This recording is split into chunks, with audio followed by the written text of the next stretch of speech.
فاسألوا أهل الذكر إن كنتم لا Tanya تعلمون. jawab. Jawab secara ilmiah.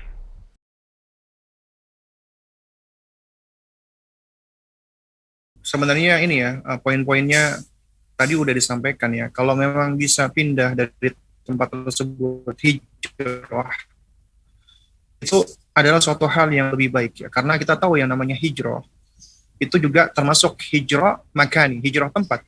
Kita tinggal di tempat keburukan, kita tinggal di tempat penuh dengan kemaksiatan. Apalagi di tempat orang-orang yang banyak melakukan kesyirikan.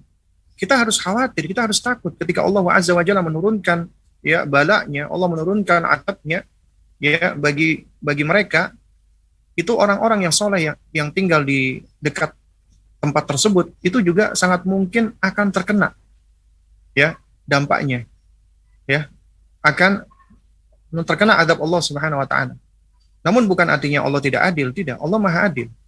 Ya ketika Allah mengadab suatu kaum kemudian di tengah kaum itu ada orang-orang soleh, maka sejatinya itu juga bisa menjadi kafarat buat mereka. Ya. Jadi kalaupun seandainya ya Allah binasakan ya pastinya orang-orang yang musyrik, yang kafir ini, maka mereka sesuai dengan balasannya. Demikian pula orang-orang yang soleh yang berada di tengah mereka juga akan sesuai dengan balasannya. Ini sesuai dengan keadilan Allah Subhanahu wa taala. Jadi, kalau memang bisa pindah hijrah, itu adalah suatu hal yang sangat-sangat dianjurkan, direkomendasikan. Ya. Kemudian yang kedua, kalau memang belum memungkinkan bagi kita untuk hijrah pindah, maka ya bangun pondasi, bangun proteksi, yaitu dari dalam rumah. Jadikan rumah kita ini sebagai shelter perlindungan utama bagi anak-anak kita, termasuk pendidikannya. Artinya, ya kita harus benar-benar berhati-hati ketika anak kita itu keluar rumah. Dan kita jadikan rumah kita itu adalah sebagai baitul qudwah, rumah teladan. Ya, rumah kita itu sebagai baitul ilm, ya rumah yang penuh dengan ilmu. Baitul iman, ya rumah yang kita menumbuhkan keimanan kepada mereka. Karena untuk membangun imunitas anak agar mereka itu imun dengan keburukan-keburukan itu diawali dengan iman.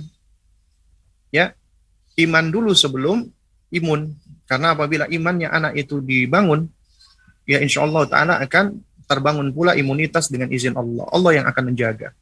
Jadi ada sebab al-wiqayah preventif, yaitu diantaranya dari mendidik mereka keimanan. Sebagaimana metodenya Luqman alaihissalam, yaitu dari tauhid. Ya bunayya la tusyrik billah inna syirka la dzulmun adzim. Wahai nak, janganlah kamu menyekutukan Allah, karena menyekutukan Allah termasuk kezaliman yang besar. Ajarkan mereka tauhid, pondasi mendasar. Jadi tumbuhkan ya tauhid mereka, iman mereka. Kemudian yang kedua, ajarkan mereka muraqabatullah. Tumbuhkan muraqabatullah pada diri mereka dengan cara mengajarkan sebagian dari tauhid asma wa sifat dan juga dengan metode tamtsil. Ajarkan kepada mereka Allah al-basir, Allah as-sami, Allah maha melihat, Allah maha mendengar, Allah maha mengetahui, ya. Yang mana sifat-sifat ini adalah sesuai dengan kesempurnaan Allah yang berbeda dengan makhluknya. Allah Subhanahu wa taala bisa melihat segalanya, ya. Dan di antara bentuk pembelajarannya adalah dengan cara apa? Dengan cara tadi kita bentuk tamtsil, artinya kita mengkomparasi. Mengkomparasi bukan artinya kita menyamakan ya sifat Allah dengan makhluk, tidak, tapi untuk menunjukkan bahwasanya sifat Allah sempurna. Contoh misalnya Allah maha melihat. Kita bisa bermain dengan anak kita. Misalnya bermain warna. Coba nak, ini warna apa? Hitam, ini warna apa? Biru. Nah, sekarang coba ya mata kamu ditutup, coba. Nah, bisa nggak kamu melihat ini? Ya nggak bisa, karena matanya ditutup ya. Berarti ketika manusia matanya ditutup, dia nggak bisa melihat. Nah, kita katakan Allah Subhanahu wa taala itu berbeda dengan makhluknya. Allah bisa tahu ya semuanya ya. Lalu kemudian misalnya dengan cara misalnya ya kita nyalakan lampu, kemudian kita warna biru, kemudian kita matikan lampu menjadi gelap. Kemudian kita tanya, anak kita juga pasti nggak bisa menjawab. Kemudian kita nyalakan lagi, baru kemudian kita sampaikan. Ya manusia itu bisa melihat ketika ada cahaya terang ya. Tapi Allah Subhanahu wa taala maha melihat, penglihatan Allah sempurna, tidak sama dengan makhluknya. Allah tahu semuanya. Juga sama misalnya kita suruh anak kita melihat ya sesuatu yang ada di balik tembok misalnya. Nah, kamu tahu nggak apa yang dilakukan Abi sekarang? di apa namanya di luar atau di kamarnya, ya, anak pasti menjawab, wah ya, apa namanya nggak paham nih gitu kan. Anaknya nggak bakal tahu. Kenapa? Karena ada penghalang. Nah, kemudian bisa kita katakan, Allah tahu semuanya, nak. Kamu mau berada dimanapun, Allah tahu. Allah lihat kamu. Kamu mau berada di atas tempat tidur, di bawah tempat tidur, kamu di kamar mandi, kamu di gudang, kamu di mana, sembunyi dimanapun, Allah pasti melihat kamu. Allah tahu kamu. Ini diantara metode untuk membangun muraqabatullah. Agar anak itu, dia paham, Allah Azza wa Jalla, penciptanya, itu selalu mengawasi dia, melihat dia, mendengar dia, mengetahui dia. Sehingga membentuk muraqabatullah. Itu imunitas terkuat. Kemudian juga ajarkan mereka pondasi-pondasi agama, ya, pondasi ibadah, yaitu dari mahabbatullah, mencintai Allah, ya. Jadi sebelum mereka diperintah sholat, maka kita bangun dulu pondasi sholat.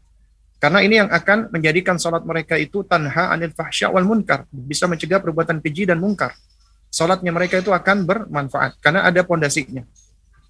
Ya, kemudian juga ajarkan mereka untuk beramar ma'ruf nahi mungkar agar mereka bisa menjadi anak-anak yang aktif, ya, yang apa namanya, progresif, tidak pasif. Mereka memiliki syaja'ah, mereka memiliki keberanian. Ketika ada yang keburukan yang dilakukan temannya, mereka nggak diam, dikoreksi, diingatkan temannya. Kemudian ajarkan dia sabar, karena ini nasihat Luqman, ya. Jadi setelah amar ma'ruf nahi mungkar, kata Luqman alaihissalam apa? Wasbir ala ma asabak. Bersabarlah kamu dengan apa yang akan menimpa kamu. Karena tahu, ketika kita melakukan amar ma'ruf nahi mungkar, ketika kita mengingkari kemungkaran, ketika kita mengajak kepada kebaikan, tentu di situ ada mereka-mereka yang tidak mau terima, bahkan ada yang malah membuli, bahkan ada yang mengejek. Nah, kita harus sabar, ajarkan kesabaran kepada mereka. Ini konsep membangun imunitas. Jadi kalau kita terapkan hal ini kepada anak kita, ya, insya Allah Ta'ala anak kita akan menjadi sosok yang memiliki imunitas yang kuat. Jadi ketika di dalam rumah, ketika kita sudah membangun shelter perlindungan buat mereka, dan ketika di luar rumah, maka kita tahu, kita nggak bisa lagi menjaga mereka. Kita nggak bisa lagi mengawasi mereka. Yang bisa menjaga dan mengawasi mereka adalah Allah. Karena itu makanya Allah Subhanahu wa Ta'ala adalah sebaik-baik al-wakil. Ya. Wahwa ni'mal wakil, ya. Jadi kita titipkan kepada Allah Azza wa Jalla, karena Allah lah yang maha mengawasi, Allah yang maha melihat, Allah yang maha menjaga, Allah yang maha melindungi. Karena itu kita minta kepada Allah Azza wa Jalla, kita berdoa kepada Allah agar Allah menjaganya. Karena kita nggak bisa menjaga anak kita terus-terusan, ya. Tapi tentunya dengan ikhtiar dulu, dengan akhdul asbab dulu, kita didik anak kita dengan sebaik-baiknya, ya. Jadi itu nasihat, ya, saya, ya, apabila kita berada di tempat-tempat yang buruk, ya. Jadi yang pertama, kalau bisa hijrah, kalau nggak bisa, kita bangun rumah kita menjadi tempat perlindungan, tempat proteksi, ya, yang apa namanya, yang kuat. Kita jadikan rumah kita baitul qudwah, rumah keteladanan, baitul ilm, rumah ilmu, baitul iman, rumah yang penuh dengan keimanan, baitul Quran, rumah ini dalamnya, ya, kita sering mendengarkan, mempelajari Al-Quranul Karim, ya, dan seterusnya, ya. Wallahu ta'ala alam shawab.